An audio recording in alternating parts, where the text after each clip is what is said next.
I hope this information will be helpful. And now I will turn it over to the moderator. And thanks again. Good morning. I'm Gia Bell. I will be moderating the town hall meeting today. I would like to first and foremost introduce to you our presenter and speaker, Dr. Kiana Matthews. She is the Associate Professor of Microbiology at Alabama State University. Welcome, Dr. Matthews.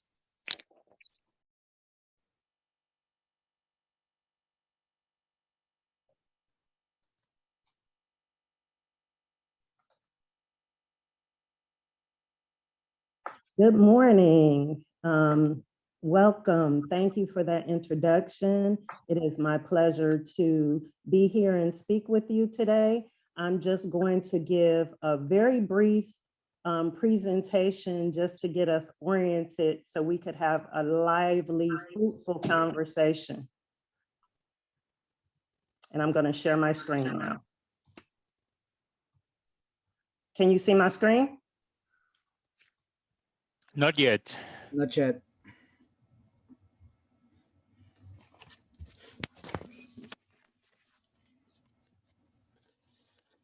Okay, there we go. Now we do. Thank you. Okay, fantastic. Good morning again. Once again, I'm Kiana Matthews. I'm an associate professor at the Alabama State University. And my research background is cancer gene therapy and virology. So I'm just going to give you a short perspective on some details related to cancer today. So in this outline, I'm going to talk about cancer, risk factors, cancer incidence, screening, cancer, and cancer and comorbidities. So what is cancer? Cancer is uncontrollable cell growth. Cancer can develop and happen in multiple stages. As you see, cancer can occur from a variety of mutations, leading from one primary mutation to a secondary mutation, third, fourth, and then finally, we have malignant cell and tumor growth. Cancer develops from multiple stages, from precancerous changes to malignant tumors.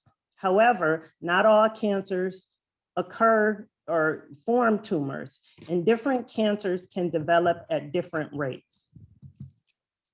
There are an estimated 18.1 million new cancer cases globally, and cancer remains the second leading cause of death in the United States. More than 1.7 million people are diagnosed with cancer every year.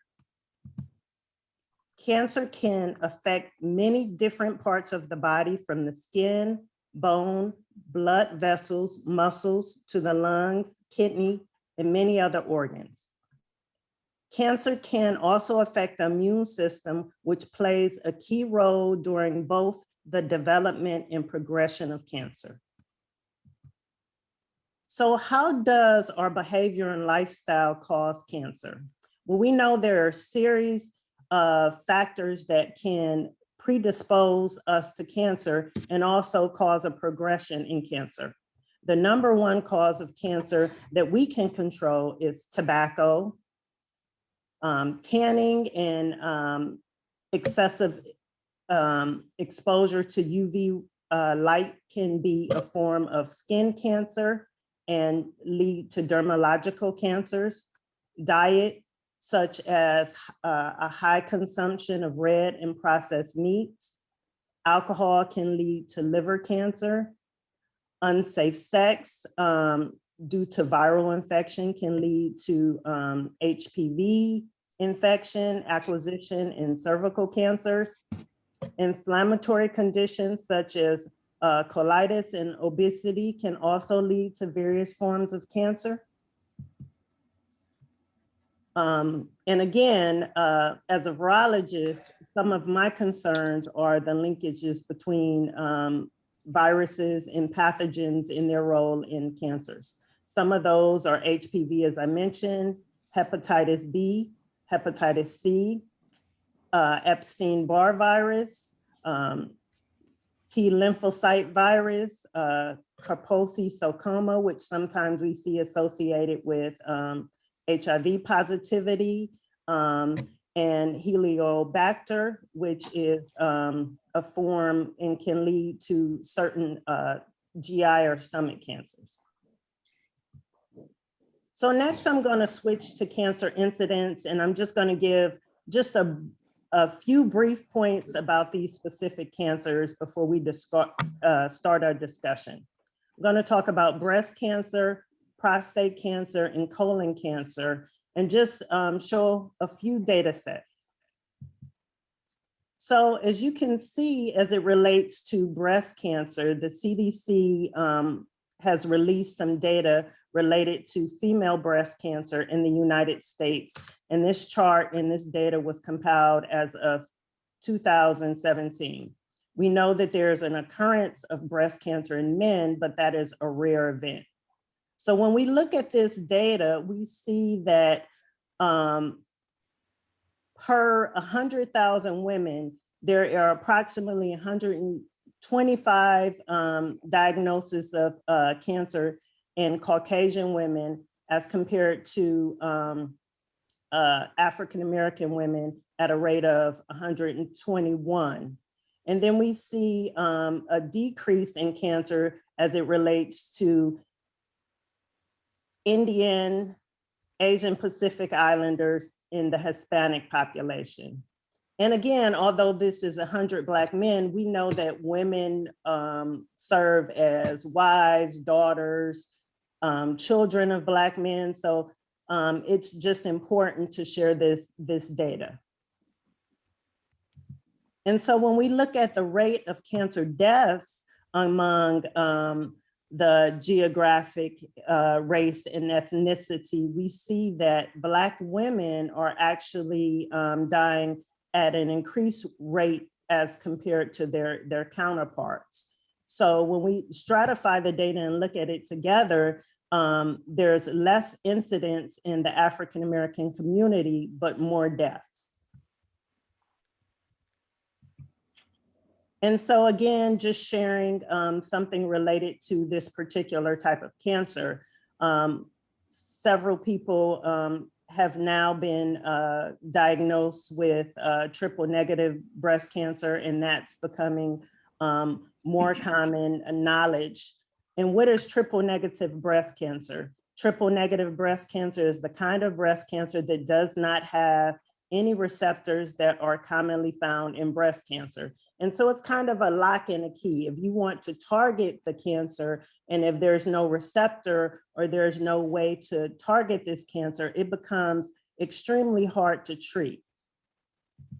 Again, on some data related to triple negative breast cancer, triple negative breast cancer is more likely to be diagnosed in young people under the age of 50, where other types of breast cancer is more commonly diagnosed in persons over the age of 60.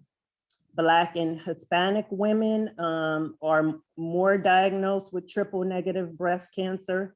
Asian women and Hispanic white women are less likely to be diagnosed with this type of breast cancer.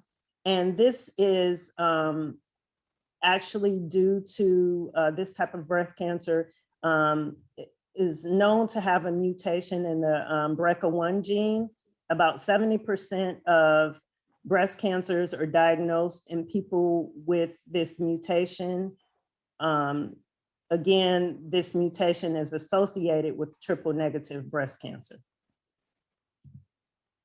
So now I'm going to move on to some data related to prostate cancer. And as we can see from this data chart, Black men are diagnosed as of 2017. The data lag, since we're in 2021, the data has to be compiled. They are diagnosed at the highest rate among their ethnicity at 163 persons per 100,000 men. And then when we looked at rates of death, again, African-American men or Black men in the United States are dying at an increased rate compared to other ethnicity groups. And again, looking at this data in combination, we see an increase of cancer incidence or acquisition in African-American men. And we also see that same trend in death. So why is that? How do we reduce these disparities when African-American persons make up less than 13 or 30% of the population? These rates are pretty high in comparison to where we are as far as the population. So again, just to mention a fact related to prostate cancer. Screening is important. The 3 cancers that I'm actually speaking about actually have good screening parameters. So there should be less of disparities and less deaths related to these cancers because we do have good screening tools. So recent research has shown that the deaths from prostate cancers have decreased by 30% since the prostate-specific antigen test became available. Early diagnosis can help to catch cancer before it becomes life-threatening or cause serious symptoms. Men 55 to 69 years old should make individual decisions about screening for the prostate cancer with prostate-specific antigen testing. So now I'm just going to show some data related to colon and rectal cancer as of 2017, compiled from both sexes. Again, we see African Americans who make up less of the population are diagnosed at a greater percentage compared to their counterparts.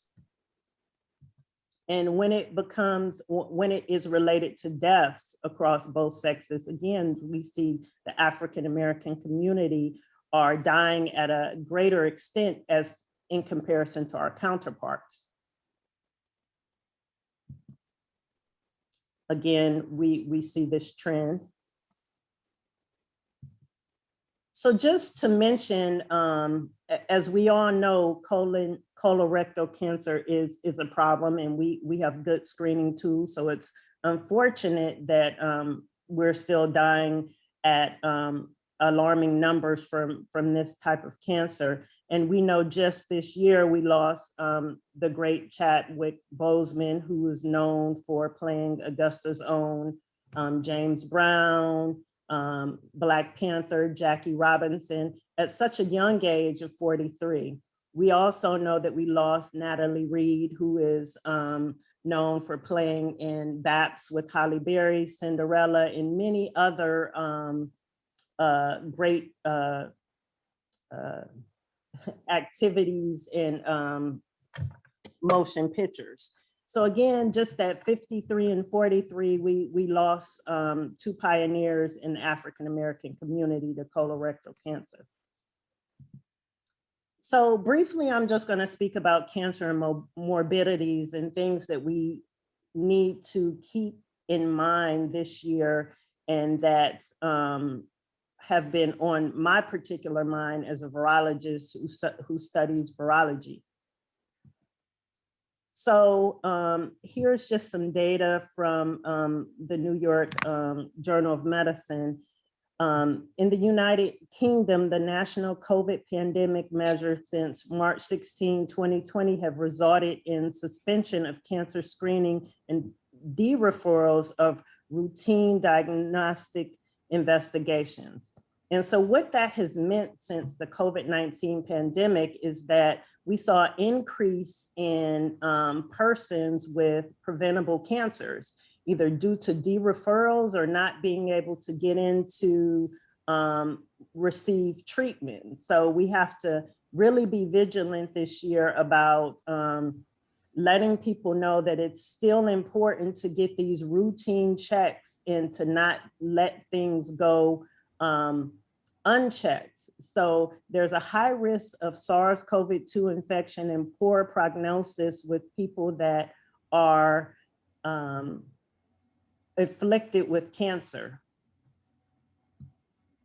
So again, this year there was a substantial increase in the numbers of avoidable cancer deaths in England as a result of diagnostic delays. So we know that people suffering from viral infection and or cancer are in a unique situation with lack of immune response. So this is very important, and we need to let the African American community know that they need to stay on top of both situations, cancer screening and as well as COVID-19 screening and vaccination.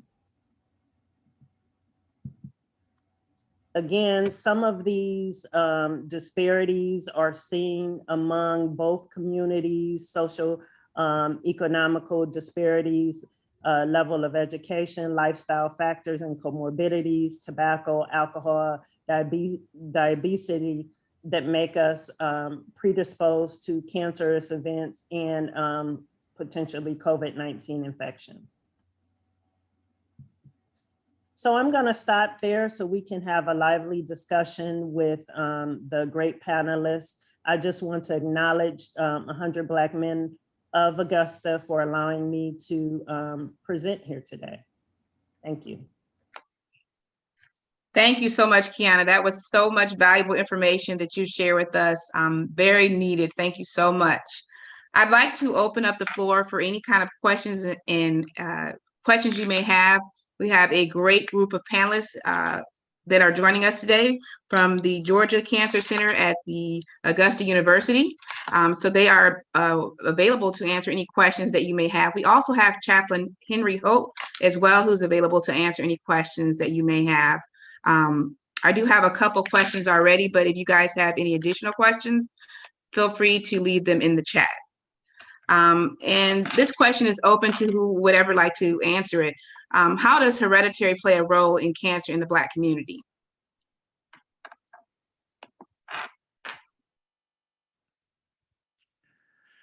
I can comment on that.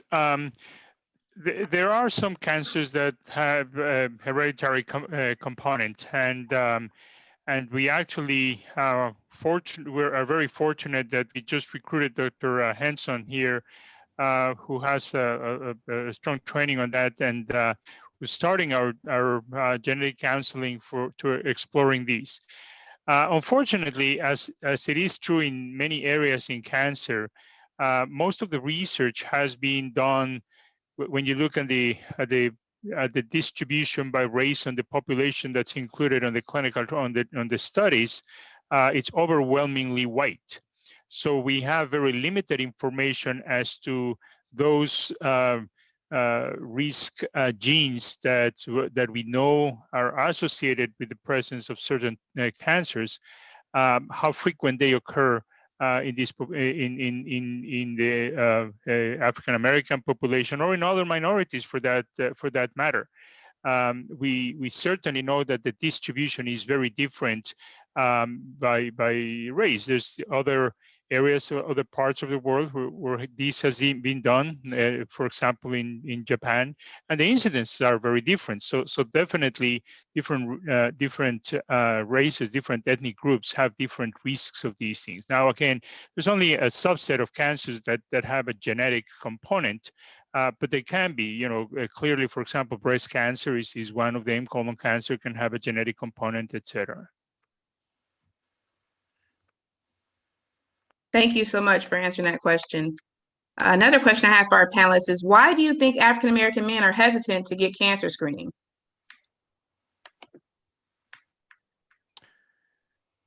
Well, I'll take that. Also, I think that there's a number of reasons. One of them is I don't think we've done a good job with education, with explaining the benefits and the reasons, the potential, the ways you do the screening, all of these. Number two, the screening, one of the ways we've done the screening is to bring the patients to the screening. I think that one of the things that we need to do is bring the screening to the patients, make sure that we make it accessible for them. we know that there's populations that for whom it's very difficult to take off from work to go get their screening, and or they live in distant rural areas, etc. It's very hard to do these things. I think we need to do a better job with that. We're trying to have some efforts on that in the cancer center. We're just conditioning a unit that's going to do mobile mammography and the screening for cervical cancer. We're going to have we are starting a program with remote skin cancer screening with a device that's attached to the iPhone for physicians in rural communities, things like that. I think that we need to make it easier, but education is an important component. We need to explain it better. We need to explain the risks, the benefits, the advantages of the screening of early detection. Clearly, for nearly all cancers, the best chance of cure is when you detect it early. Thank you, Dr. Cortez. Dr. Kiana Matthews, I have a question and a comment. So first and foremost, thank you for the presentation from Sherry. She does have a question. Could there be a higher number in the Black community because of healthcare disparities, access to healthcare? What are we finding out? What are the causes of cancer being more prevalent, or lower rates of survival in the Black community? Thank you for that feedback, and I appreciate that question. I do think and believe that it is access to care in some cases. And I'll let one of the oncologists answer a little bit more on that. Thank you. Yeah, I think it's multifactorial for a variety of reasons. Part of it is education about looking at your body, looking at early diagnosis, signs and symptoms. Often in certain cancer, there's a tendency for African-American patients to be diagnosed a little later in the stage compared to other races. So I think education is a big part of it. There is some issues with access to healthcare. There's absolutely no doubt, especially in rural areas. People don't tend to go to physicians for prevention. They try to wait till it's really a big problem before they see a physician, and that makes it a little harder. Some of it is genetics. We are doing a study through the National Cancer Institute. I'm going to backtrack. So one of the cool things Augusta University has is the Georgia Cancer Center is one of the 13 grantees from the National Cancer Institute. So we run what is called as a minority-based NCORP. The whole idea is to get minorities more involved into clinical trials so that they have opportunities to get cutting-edge care, whether in therapy or in healthcare delivery. So through that, we have one of the initiatives called as EUMI, looking at early onset cancers, particularly in minorities, and a prime case would be a colon cancer. As you know, as you nicely showed in your slides, not only is the incidence a little higher, but the mortality discrepancy is tremendously different. And more younger men, as you talked about, Chadwick Boseman dying, is more common in African Americans than other races. So some of it is the disease itself tends to be a little different. So there are many causes, and we are just beginning to scratch at the surface to make a big difference. Yes, I'd also like to agree with Dr. Gamandi. Being an African-American male in the community, I personally have battled cancer in my particular family. Colon cancer has been very significant. And so a lot has to do with a lot of disparities as it relates to access to care, and also putting off those basic screenings. Matter of fact, I have two cousins that are around my age who have died because of colon cancer. And knowing that, because I'm fortunate to have access to medical, I've started my colon screening a lot earlier than I would normally do that, just to ensure that things are functioning properly in the right way. And so just having that access is a very significant barrier within the African-American community. like to piggyback on what's already been said. I believe this conversation that we're having is largely around social determinants of health. When we think about cancer and screening, prevention, and then into treatment, we know that there are certain determinants that really impact whether an individual is going to go and be able to seek health care. Transportation, where are you located? In the city, more rural areas. Healthcare, do you have health insurance that is adequate and supportive of prevention?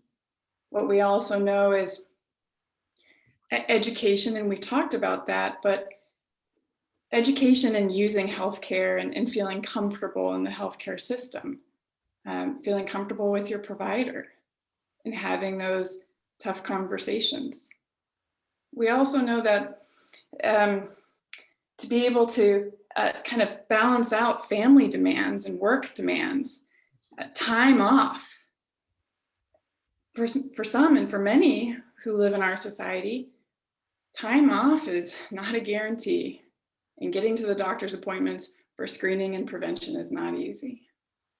Bills have to be paid, family have to be taken care of. And so I really want to kind of encourage this. And what we're doing at our cancer center is really trying to address those treatments or those barriers to treatment. We have social work on board at our cancer center who help with transportation, who help with the logistics, who financial support and assistance, getting on the right health insurance plan to make sure that you can pay for your treatment. All of these things go together. Dr. Clausen. Hey, Lauren. Sorry, I didn't mean to. I thought you were wrapping up there. No, go ahead. I think I treat prostate cancer, and I think prostate cancer is it's a very, as Dr. Matthews mentioned, it's a very common cancer in the U.S. in general, and certainly disproportionately in African American men. I think there's several things. I think, as Dr. Gamandi mentioned, there's no pain or any symptoms typically involved until it's too late. You know, bone pain is common when you have metastatic prostate cancer, not when you have locally treatable prostate cancer. And so I think I think there's two factors. One is that there's a fear of screening and finding out what's wrong when you don't feel anything and you feel fine. And then I think because the treatment for prostate cancer is very sensitive area in terms of sexual function, urinary continence, being able to hold your urine and not leak urine. These are the side effects of the treatments are substantial. I know we do a lot of things to minimize them, whether it be operatively or with radiation, but there's good partners. So I partner with Dr. Bingham and on the psycho-oncology side, but also partner with Dr. Sharita King, who does a lot of our sexual medicine and survivorship in this population. And in a young African-American man, late 40s, early 50s, these are very important issues. And so I think, Dr. King, I think actually joined the call. I think her side of the story in terms of meeting with these patients before we even do the treatment and talking about what's involved is I think a huge part of people buying into the whole treatment plan. Yeah, so hi, I'm Dr. King, and I would totally agree with what Dr. Claassen said, is that a lot of men will just be afraid of even embarking on treatment because they don't want to have to deal with the erectile dysfunction or the stress incontinence afterwards. But having a cancer survivorship at the Georgia Cancer Center really changes that, and it takes that out of the equation. I would also like to speak to the question of why men aren't getting screened as much. I think there's still some distrust in the community with healthcare professionals, and that is something that Dr. Claassen and I have definitely worked on by doing community talks before COVID at many churches in the area. So that way we can try to dispel that you have to be fearful or you won't be heard by physicians. Thank you, Dr. King. I have another question. Dr. Bingham, would you be able to answer this? How can we teach our people how to advocate for themselves when our concerns are dismissed by healthcare professionals? Additionally, how can we help our families become more health literate? It's a great question. Thank you. And it can be complicated at times, can't it? It really can. And I think it first comes to finding a provider that you feel comfortable with, who you can come with all those questions. And I always try to encourage our patients is rank order your questions of importance to you. Write them down. Sometimes when we get into those pressured kind of conversations with our healthcare providers and we feel nervous about what we're about to talk about, having that paper in front of you, having your questions written out, and making sure that you get those questions, or at least the top several, addressed during that appointment can be so very helpful. If the provider that you're seeing isn't necessarily someone you feel comfortable with, it's very appropriate to go ahead and ask and see about other providers as well. In the end, everybody wants our patients to get the care that they need and that they deserve. Thank you, thank you. And I have another question, Chaplain Holt. How does cancer relate to spiritual care? What role does spirituality play in cancer and treatment? Thank you for that question. Spirituality plays a major role in the support of our patients, particularly in the African American community.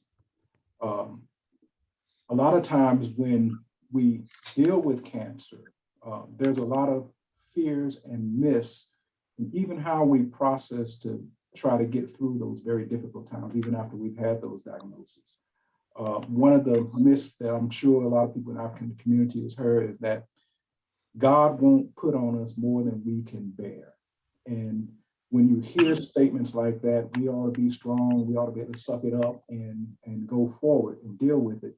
But one of the things that we do as we support our patient in their spiritual care is how you feel matters. And God is big enough to be able to handle any question that you have. Also, sometimes it does feel unbearable and it does feel very difficult. And so what we do as spiritual care supporters, and there's a team of chaplains that cover and support our patients from the time they are diagnosed from the clinic and all through their cancer journey, even on the hospital side. But what we do is we walk along with our patients and we inform them and help them find meaning where they are on their spiritual journey. And so spirituality in the African American community as it relates to our church and our tradition is very vital in supporting our patients and particularly in our community. Thank you for that. I have another question. So I like to have Dr. Bingham or anyone can weigh in on this question.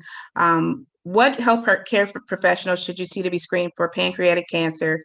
And are there any particular sites or any places to go get screened?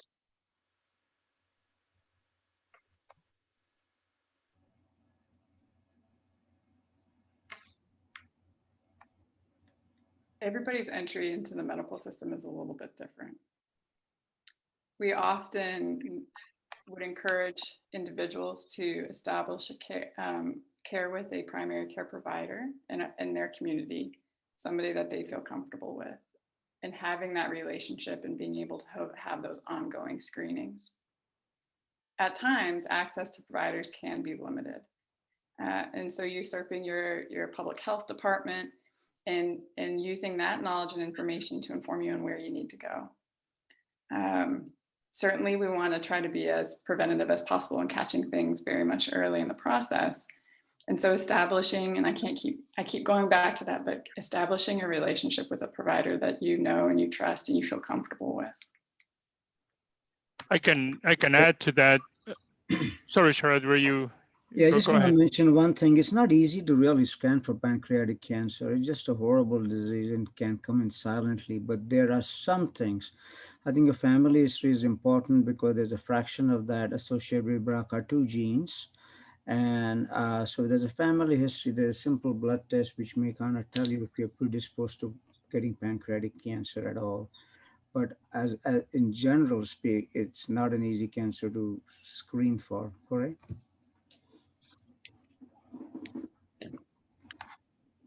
Thank you.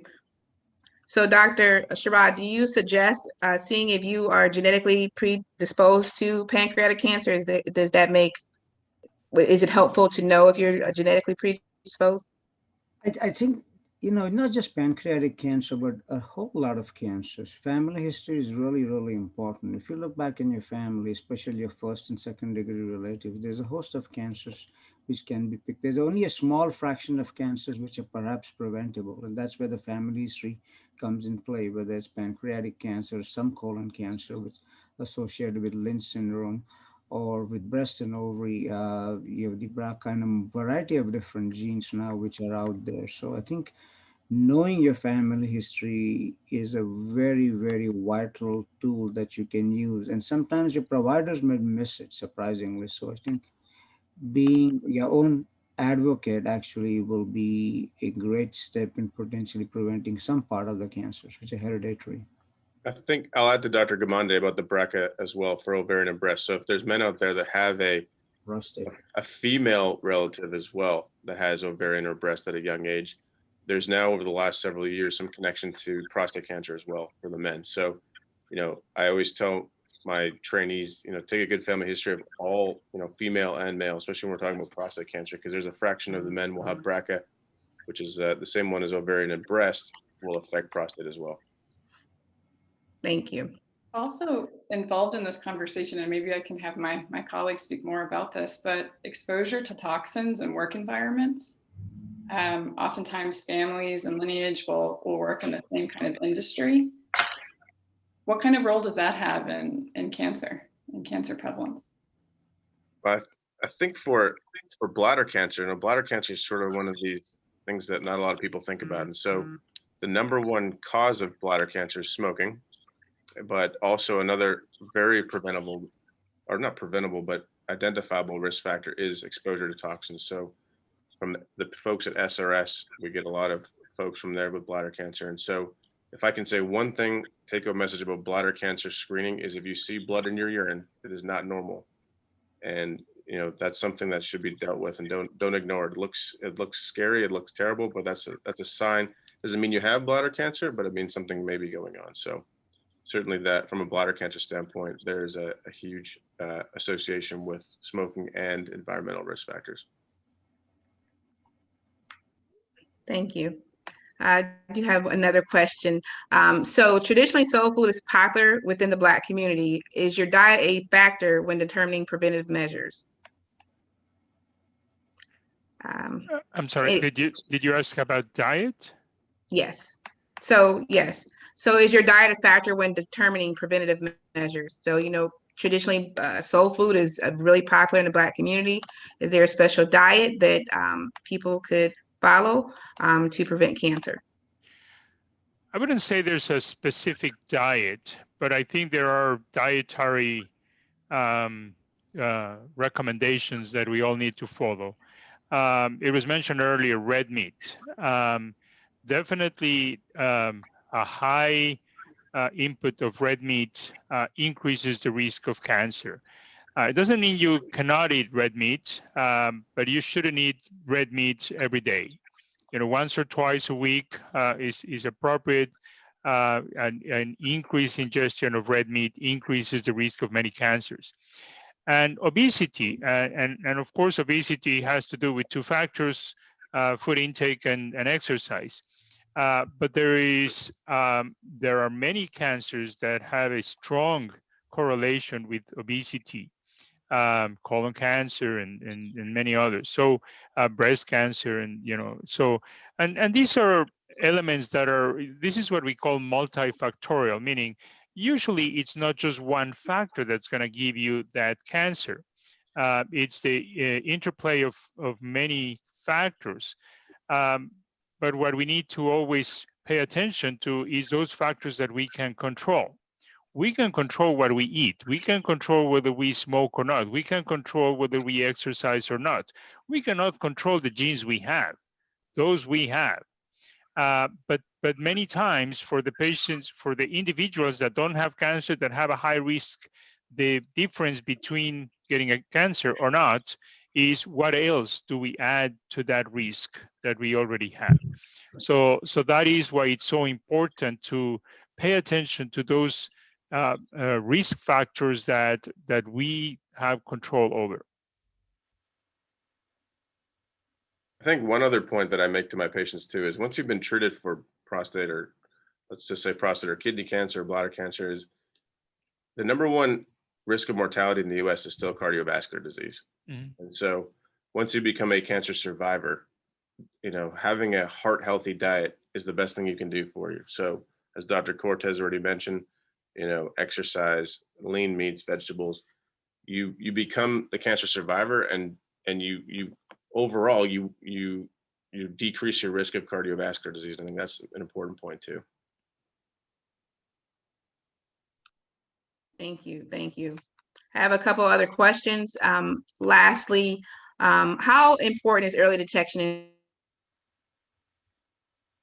in cancer survival? So I'd ask any of the panelists to weigh in on that question there. I'm sorry, we kind of lost you there in the middle of the question. Can you repeat the question, please? Sure. Thank you. How important is early detection and survival in cancer survival? So if you're diagnosed with cancer, how important is early detection? It is critical. The prognosis for nearly all cancers is much better when you do early detection. Most of the cancers that are curable. I mean, we talked earlier, for example, about a pancreatic cancer. Lung cancer is another good example. Those are very aggressive tumors. When you detect them early, they're highly curable. Dr. Klassen can speak more about these, but prostate cancer, when it's detected early, it is a highly curable disease with interventions that are much less intrusive and less troublesome. Ovarian cancer, I can go on and on with all of these things, and that's why we emphasize these screening procedures. If you detect a small lump in your breast, or if you're doing your annual mammogram and you detect a very small lump, that can be cured with a relatively small surgery, sometimes with radiotherapy, and that's it. Once it's spread out to other organs, then you're talking about not only a lower probability of survival, but also a much more aggressive treatment that's gonna take out a lot more of your overall well-being. I'll speak a little bit about that. Yeah, we just need to take advantage of the screening tools and how science and medicine has advanced with things like Pap smears, and like Dr. Cortez was mentioning, some cancers we don't have good screening tools for, like uterine, ovarian, because they present to women like bloating and normal menstrual problems. So things like ovarian cancer and pancreatic cancer, where there aren't great tools for, those are things that we can't control, but we have advances now where there are good screenings for breast cancer, prostate cancer, and a few others. So we definitely should be taking care of those and getting the word out that don't be afraid of the outcome, but your chances of survival, if caught early, are good. Thank you. I'd also say that every adult should have a primary physician that they meet regularly on a regular basis. And that's the time when you should be able to talk about what's going on. And the only thing the physician is going to know is what you tell them. And so it's so important that we communicate with our physician, that we make our appointments, we schedule them and we keep them, and we follow up with them. That's a very important part as it relates to early detection. And I know my experience and a lot of African Americans in my community, as well as I know that sometimes that's not a priority, and it should be. Thank you.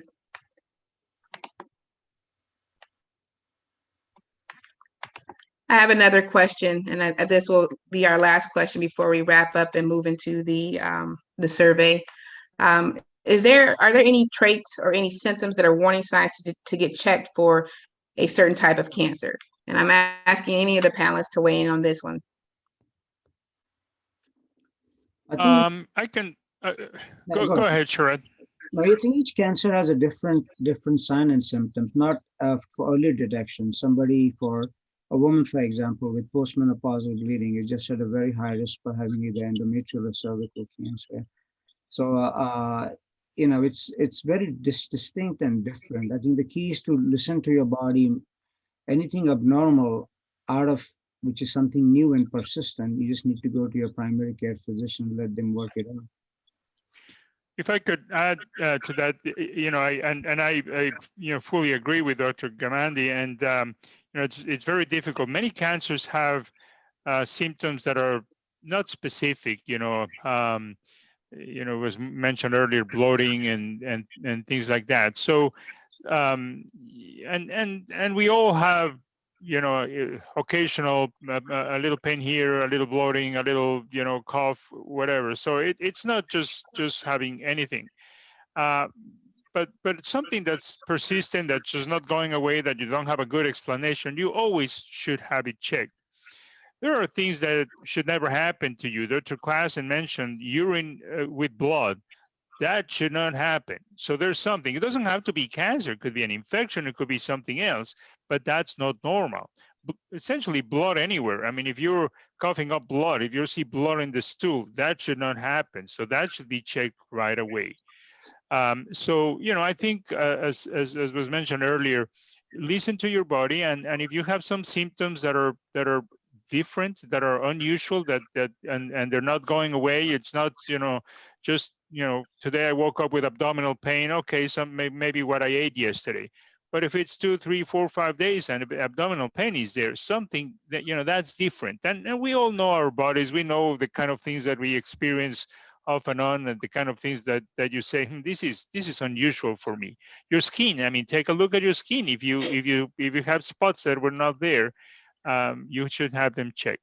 And one thing that's not exactly related, but I do want to mention, because we talked about the education and being informed, and there are many good sources of information out there for all of us, but you have to be careful where you seek your information. Just Googling something, it can be very, very dangerous, very risky. Go to the good sources, the reliable sources of education. The American Cancer Society has a lot of good information for many tumors. The CDC, there's organizations for specific tumors, for blood cancers, the Leukemia Lymphoma Society, etc. So just be very careful where you seek your information. It is important to have information, but it's important to have the right information. Thank you, Dr. Cortez. So I'd like to go ahead and leave it open and allow our panelists to make any last minute comments, suggestions, give any additional advice to our participants today. I would like to say, this is more pertaining to as we approach end of life. One of the realities is that we're not going to live forever, and at one point, all of us are going to die, and we're going to face end of life situations. One of the things that I would encourage everyone is, one of the things that we can help support you in is doing an advanced directive for healthcare. What that does is it lets you assign the person that you would want to make healthcare decisions for you if you're unable to make those decisions yourself. And that's something that everyone needs to have in place. And an advanced directive is exactly as it says, is your directive or information in advance of anything happening. And that is so critical. And what that does for family members is when you give your directive on this is my plan of treatment, end of life and care, you take the pressure off them. And so their role is to carry out what it is that you have instructed them to do. And so if you really care about your loved one and your family, you will instruct them this is what I want you to do. And your role is not to carry out what you want to do, but to carry out what I've instructed you to do. Thank you. Thank you. That is extremely important. A lot of people forget to do that. They're afraid and they just put it off and don't plan. So that's extremely important. Thank you so much for that. I'd like to thank all of our panelists today for providing us with so much valuable information. Thank you, Dr. Kiana Matthews, and thank you to all of the doctors from the Georgia Cancer Center at Augusta University. I appreciate your time and all of your information today. I'd like to turn it over to Matthew. All right. Thank you so much, Ms. Bell, for being our moderator.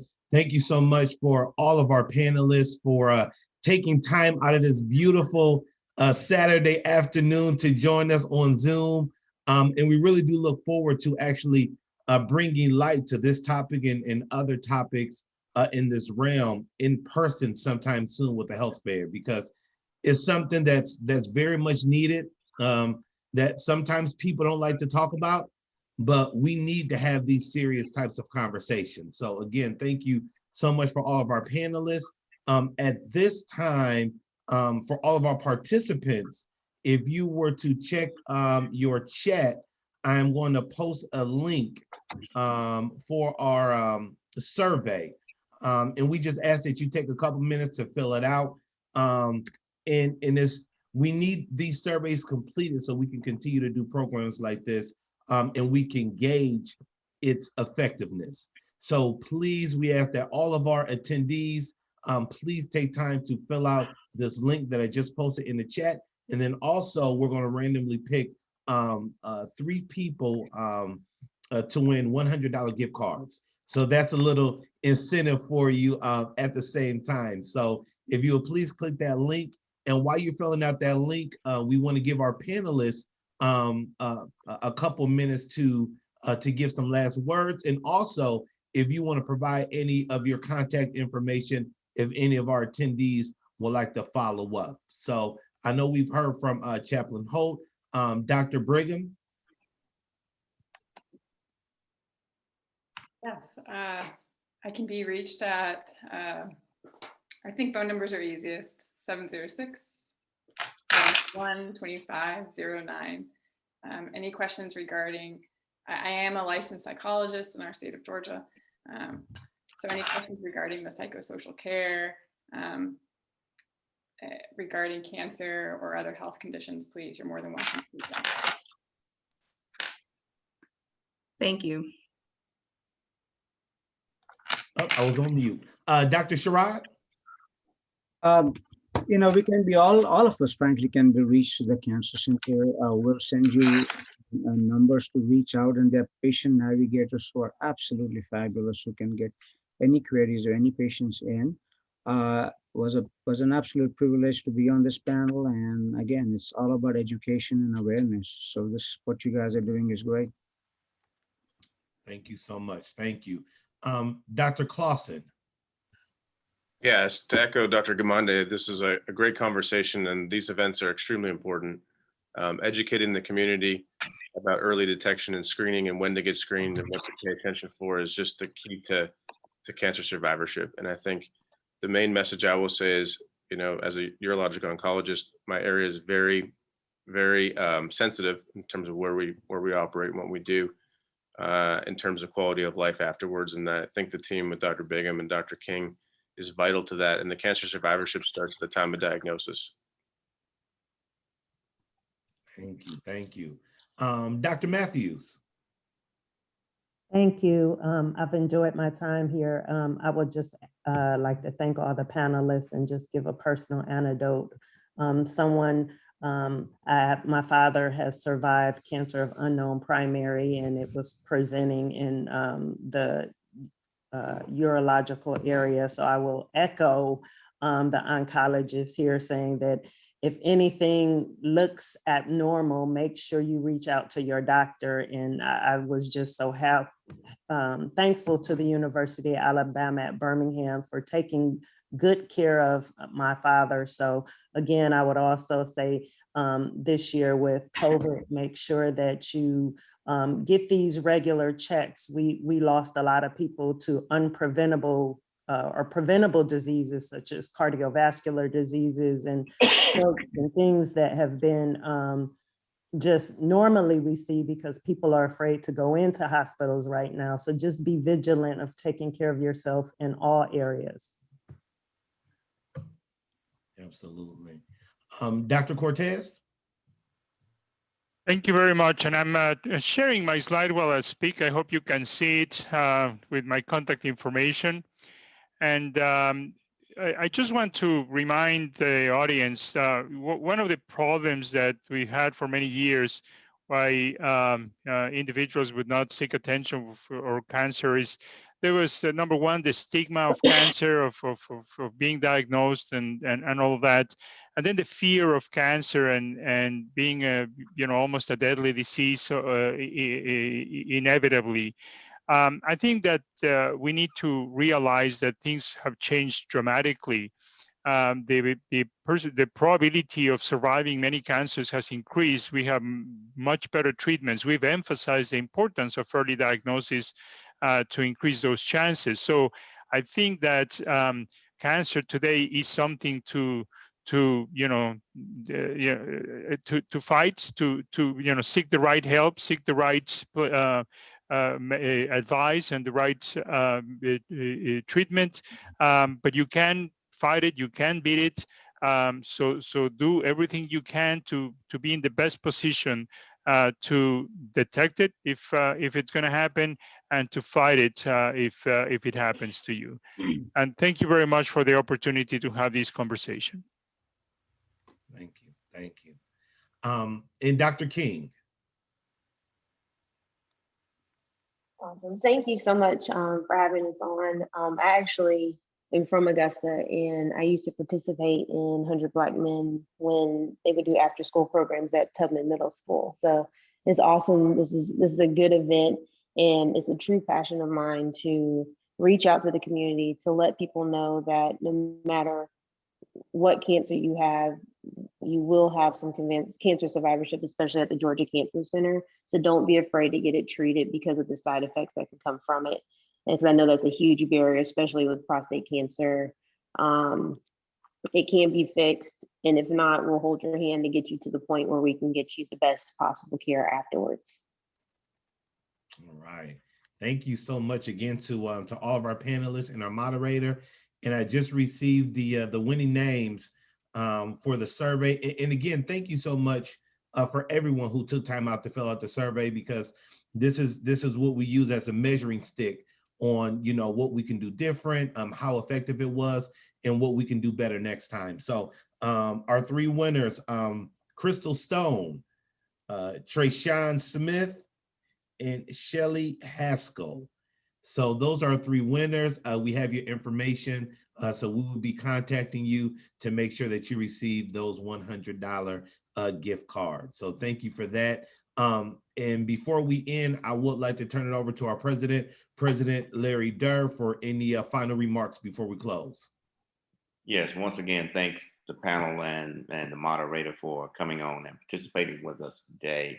The information that you guys given us was very good, and I hope it is helpful for the community. Once again, thank you. And whatever the 100 can do to better the community, we were going to try to make that happen. So thanks a lot. Thank you for having us. We appreciate it. Thank you all. Thank you. Have a good day. Thank you so much. Hi. Have a great Thank weekend. you. Take care, everyone. Thank you. Enjoy the weather. Yes.